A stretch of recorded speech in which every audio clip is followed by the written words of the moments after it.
जिला अबकारी कर्तृपक्ष विभिन्न स्थान में चढ़ाऊ कर मोट 82 लिटर बेआईन रंधा मद जबत कर मद प्रस्तुति और बिक्री करने अभियोग में 4 जन को गिरफ्त कर कोर्ट चालाण कर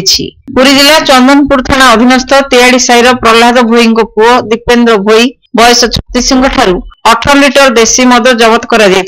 संक्रांत अबकारी आईन में 339/2023 24 नंबर मामला रुजु कर सदर थाना अंतर्गत उत्तर भोई साहिर बाबाजी भोई पुओ सुदर्शन भोई बयस 52 ठारू 16 लिटर देशी मद जबत कर 338/2023 24 नंबर मामला रुजु कर सातपड़ा अबकारी थाना पक्षर ब्रह्मगिरी थाना पणसपदास सिओलार मकर बेहरा पुओ राजू बेहरा बयस 19 ठारू 25 लिटर मद जबत कर